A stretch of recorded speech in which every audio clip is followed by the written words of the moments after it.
All right, welcome back. Today we're going to continue reading Aristotle's Nicomachean Ethics, and we're going to attempt to read the Greek at the same time as the English, kind of side by side. And we're going to jump now into Book 3, Section 9, Courage, its relation to pleasure and pain. And we'll just read the section first. It's a small section in English, and then the same thing in Greek. So starting off, although courage is concerned with feelings of confidence and of fear, it is not concerned with both to an equal extent, but deals more with the situations that inspire fear. For he who is unruffled in such situations and shows the right attitude toward them is more truly courageous than he who does so in the situations that inspire confidence. In fact, as we have pointed out, men are called courageous for enduring pain. Hence, courage is a painful thing and is justly praised, because it is more difficult to endure what is painful than to abstain from what is pleasant. Nevertheless, it would seem that the end which courage aims at is pleasant. Obscured through it is by the attendant circumstances. Take athletic contests, for example. For boxers, the end is pleasant, the object for which they fight, the wreath, and the honors. Though the blows they receive hurt them, since they are made of flesh and blood, and are painful, as is all their exertions. Since these painful elements are so great in number, and the goal of their fight appears small and devoid of anything pleasant, if the same thing is also true of courage, death and wounds will be painful for a courageous man, and he will suffer them unwillingly, but he will endure them because he is noble to do so, or base to do otherwise. And the closer a man is to having virtue or excellence in its entirety, and the happier he is, the more pain will death bring him. Life is more worth living for a man than for anyone else, or for such a man. Life is more worth living for such a man than for anyone else. And he stands to lose the greatest goods and realizes that it is painful. But he is no less courageous for that, and perhaps rather more so, since he chooses noble deeds in war in return for suffering pain. Accordingly, only insofar as it attains its end is it true to say of every virtue that it is pleasant when practiced. But perhaps this does not mean to say that men of true courage make the best professional soldiers. The best professional soldiers are men who have less courage, but have nothing to lose, for they're waiting to face dangers and will sell their lives for a small profit. So much for our discussion of courage on the basis of what we have said. It is not difficult to comprehend, at least in the outline, what it is. And so we're going to look at the same thing in Greek real quick, and then we'll kind of continue on with our English. So we're in Book 3, and we're in Chapter 9.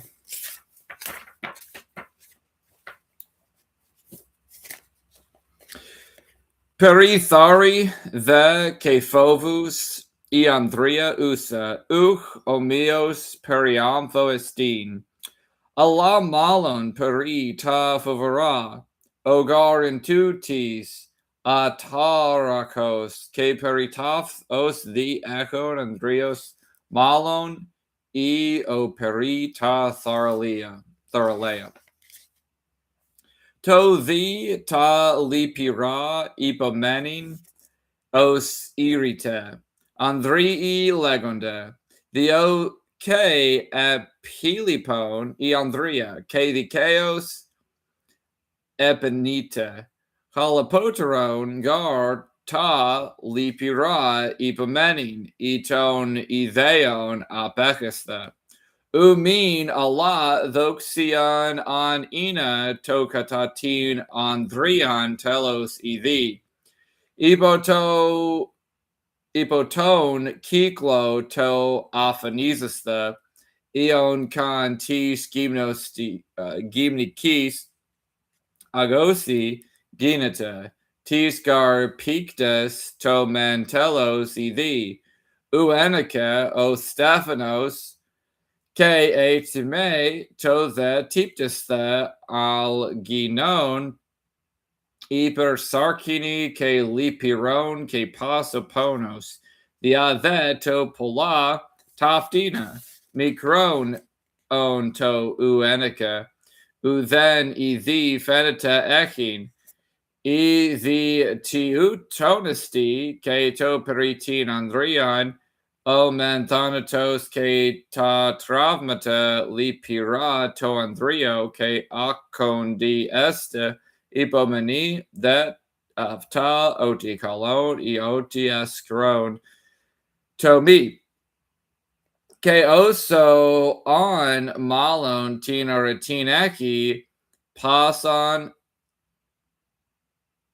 ke evde monesteros malon epitothanato lipicita totiuto garmalista zine axion keutos megiston agathon aposterita ethos lipiron the tuto all then eton andrios isos the kemalon otito ento polemo kalon ant kinon rita the in apostas artes to itheos energene ibarchi plin ephoson to telus ephoptita stratiotas that within ethos colio mitus tiutus kratistus alla tu si tu eton man andreus allo the agathon mithen echondas etimigaruti prostus kin venus keton vion pros micra kerthi catalan tonda parida unandrias epitosuton iristo T the sti u kalapon tipo ga paralavine ecton irimenon. And that is the end of section 9 of Nicomachean Ethics, book 3. We're going to look at section 10, self-control and its sphere of operation. After courage, let us discuss self-control. For these two seem to be virtues of our irrational part. We have stated earlier that self-control is a mean in regard to pleasures, for it is concerned with pain only to a lesser extent and in a different way, and self-indulgence too manifests itself in the same situations. Therefore, let us now define with what kind of pleasure it is concerned. We must first differentiate between the pleasures of the soul and the pleasures of the body. Take, for example, the pleasures of fulfilled ambition and love of learning. When the man who has attained his ambition and the man who loves learning finds joy in the thing he loves, it is not his body, but rather his thought that is affected. Men who indulge in these pleasures are called neither self-controlled nor self-indulgent. Similarly, these terms cannot be applied to men who indulge in any pleasure other than those of the body. We call men who are fond of hearing or telling stories, who spend their days in triviality, gossipy, but not self-indulgent. Nor do we call self-indulgent those who feel pain at the loss of money or friends. Self-control deals with the pleasures of the body, but not even with all of these. For people who find delight in visual objects, such as colors, shapes, and pictures, are called neither self-controlled nor self-indulgent. Still, even here, it does seem possible to feel delight in the right manner as well as excessively or deficiently. The same is true of the objects of the soul. The same is true of the objects of sound. My apologies. No one terms those self-indulgent who take an excessive delight in music or in the theater, or of self-controlled those who enjoy it in the right manner. Nor do we apply these terms in connection with the sense of smell, especially incidentally. Those who like the smell of fruit, roses, or incense, we do not call self indulgent, but rather those who like the smell of perfume or fine cooking. For it is these things that self indulgent people take delight because they remind them of the objects of their appetite. True, one sees other people too finding delight in the smell of food when they are hungry, but only the self indulgent is characterized by the delight he takes in such things, since to him they are the stimulants of appetite. Moreover, the lower animals derive no pleasure through these senses unless it is incidentally. Dogs do not take delight in smelling hairs, but in eating them. The smell only makes them perceive the hair. Nor does a lion enjoy the lowing of an ox, but the devouring. The lowing merely makes him perceive that the ox is close by, and consequently he seems to enjoy it. And the same way, it is not the sight of a stag or a mountain goat that gives him joy, but the prospect of a meal. Thus, self-control and self-indulgence are concerned with such pleasures as we share with the other animals, and which therefore appear slavish and bestial. These, therefore, are the pleasures of touch and taste, but they evidently involve little or no use of taste at all. For the function of taste consists in the discrimination of flavors, and that is what wine tasters and chefs do when they prepare delicacies. Now, these people do not find delight in discriminating flavors, or at the self-indulgent people, they do not, but the actual enjoyment of them, which comes about exclusively through touch in eating and in drinking, as well as in sexual intercourse. That is why such certain gourmet prayed for. Oh, that is why a certain gourmet prayed for a long throat longer than a crane's, implying that he derived such pleasure from touch. The sense involved in self indulgence are those most widely shared by living beings. It seems that self indulgence is considered reprehensible for a good reason, for it inheres in us not as human beings, but as animals. Therefore, it is bestial to delight in such things and to be inordinately fond of them. As a matter of fact, the pleasures of touch in which freemen most often indulge, such as massages and warm baths in the gymnasia, form an exception. For the pleasure of the self indulgent is not produced by the touch of the human body, but by the touch of some specific parts. And that is the end of section 10 in the Nicomachean Ethics, book 3.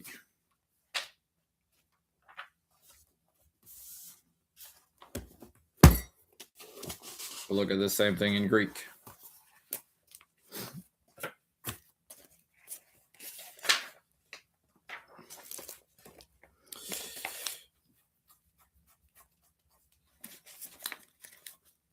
Μετά the tafta perisophrosinis legamen, the kusigar ton alogon meron afteina e arete. Oti men un mesotis esti peri idhonas e sophrosini. Irite mean eton gar ke uch omios esti peritas lipas. En tis of tis de ke e aculasia fenite. Peripias un ton idhonon nin a forisomen. The iristosan, the e psychiche, K a somatike, eon philotimia, philomathia, eketeros gar tuton heri u philitikosis steen, Then pasgodos to somatos alamalon tis theneas. Either peritas tiaftus idanas, uta sophrones uta arcoliste legenda. Omios gar philomethus ke the Igiticus ke periton ticondon catatrivonas, tasimeras adolescus. Acolastus the u legamen u the tu sleepomanus epi cremacy e filis. Peri the tasamaticas eon isophrosini u passus the u theftas. Egar carandas tis theatis opseos eon chromacy ke schemacy ke graphi uta sophrones uta acolisti legenda.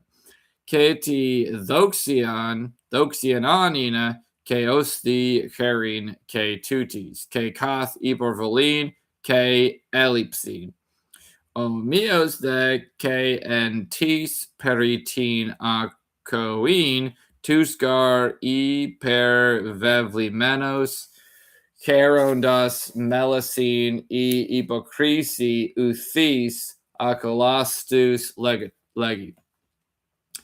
Uthe tus os the sophronas, uthe tus peritinas mean, plin kata sim vevicos, tus garherinus milon, e rodon, e themiamaton os mes, legomen acolastus alamalon tus miron keopson, eopson. Kerusi gar tutis e acolisti, oti theatuton anamnisi skignita, of tis ton epithematon. Idi than tis ke tusalus, sotan pinosi, kerundas teston dramaton os mes, to the tiutis herin ocalastu. Tutogar epithemimata tafta, uk esti the en tis alis zoe katataftas tas esthesis idonis plin katas sim vevicos, uthagar test osmes ton lagoon. Ekinas kerusi ala e vrosi, tivrosi, teen the esthesin, e osmi piisen uthe oleon tifoni tuvaos ala ti edothi. Oti the engisisti viatis phonis istito.